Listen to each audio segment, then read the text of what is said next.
Quelle chance ce matin, c'est la comédienne Alexandra Lamy qui nous accompagne jusqu'à 9h30. Bonjour. Bonjour. Bienvenue à vous, on est très heureux de vous recevoir. Et vous serez à partir de demain à l'affiche du film La Promesse Verte, nouveau film d'Édouard Bergeon. Alors ce film, en fait, c'est le combat d'une mère pour sauver son fils qui est injustement condamné à mort en Indonésie parce qu'il a voulu un peu dévoiler au grand jour le désastre des cultures d'huile de palme. Alors c'est vrai que ça sonne comme une histoire vraie. Est-ce que c'est vraiment le cas ?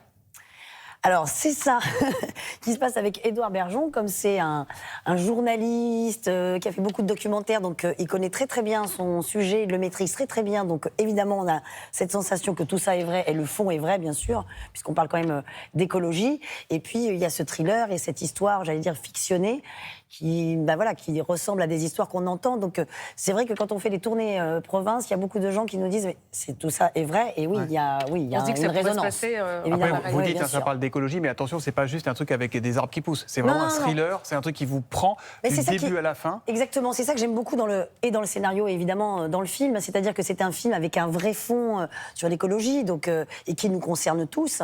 Et puis il y a ce thriller où on a envie de savoir ce qui se passe, et puis ce personnage de Carole, donc la mère qui est un peu le spectateur finalement, c'est moi le personnage, et qui évidemment découvre tout cette lobbying industriel, cette course, comment elle va faire pour sortir son fils des prisons indonésiennes. Le film, on l'a tous trouvé à Télématin unanimement très réussi. Merci beaucoup, vraiment. Merci, trop bien. Et on va en découvrir quelques images. Ouais, vous avez bien fait de venir. Écoute attentivement. J'entends rien.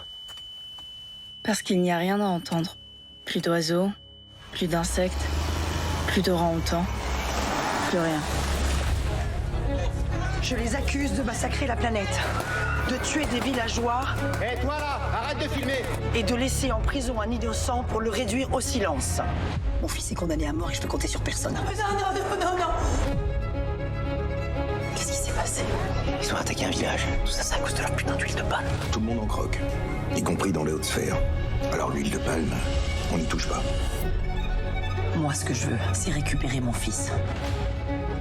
Ma mère a raison. Quand on veut changer le monde ne se laisse pas faire. Votre fils se trouve au cœur d'un jeu économique et politique qui dépasse complètement son cas. Bartolini va se battre.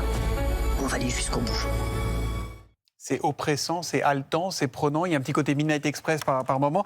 Dans le film, on vous voit éliminer de tous vos placards tous les produits avec de l'huile de palme, parce qu'évidemment, c'est la clé du problème, la clé du trafic. C'est un film militant que vous avez fait. Vous le revendiquez, ça, le côté militant du film, ou c'est une fiction pour vous ? C'est une fiction, mais il y a une réalité qui est là. C'est encore ce que je disais. Comme Édouard connaît très bien son sujet, oui, bien sûr, il y a la déforestation, on le sait. C'est un peu aussi ce qui s'est passé avec les agriculteurs. Mais c'est une cause qui vous tient à cœur ou pas ? C'est-à-dire que c'est ça, moi j'adore, c'est pour ça que je dis qu'on est un peu des artivistes.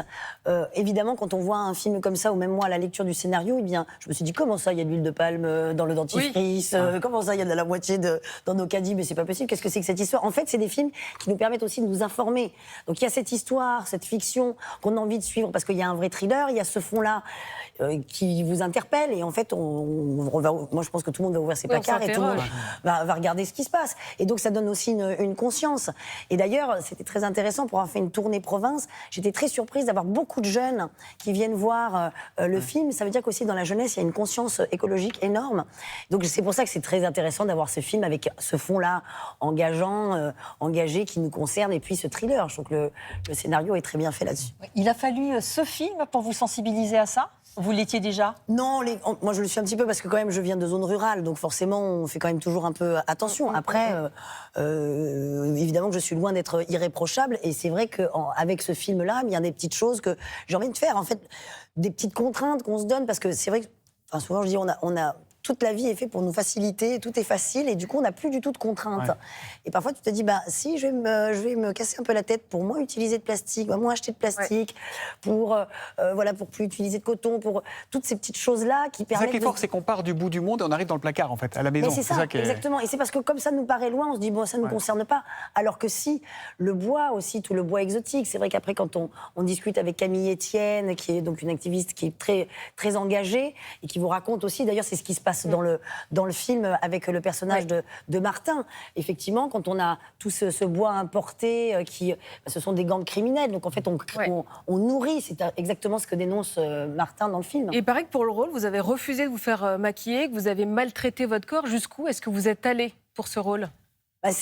évidemment, je me suis dit, cette femme, d'abord, elle ne se couche pas à 22h en se disant, tiens, demain, comme ça, j'aurai une bonne journée. Donc je me dis, elle ne peut dormir que par épuisement. Et donc, je me suis mis un peu dans ce mood-là, où je me suis épuisée à ne pas trop dormir. Évidemment, avec ma maquilleuse, on a travaillé ensemble pour se dire que oui, il fallait pas qu'elle soit maquillée parce qu'elle n'a pas le temps. Oui.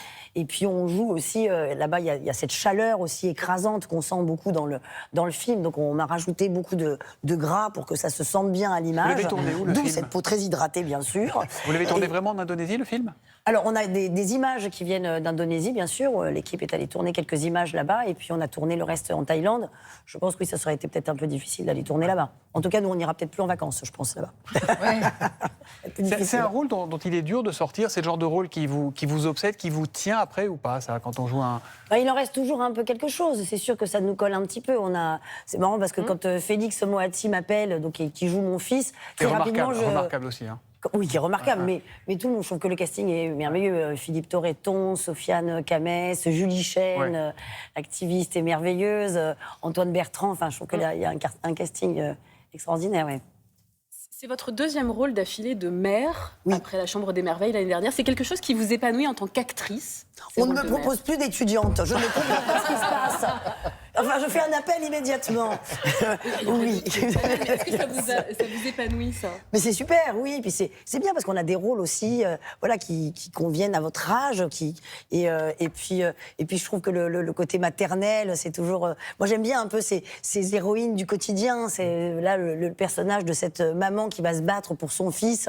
C'est des héroïnes du quotidien qu'on a envie de jouer et qu'on a envie de voir. Des mères battantes à chaque fois. Hein. Oui, exactement, oui. Mais qui se battent avec leurs propres armes. Et c'est ça qui est. Pardon? Non, vous êtes fort parce que vous donnez envie de le revoir, le film. On a envie de le revoir. On marque une page de pub et on se retrouve avec Alexandra Lamy en direct.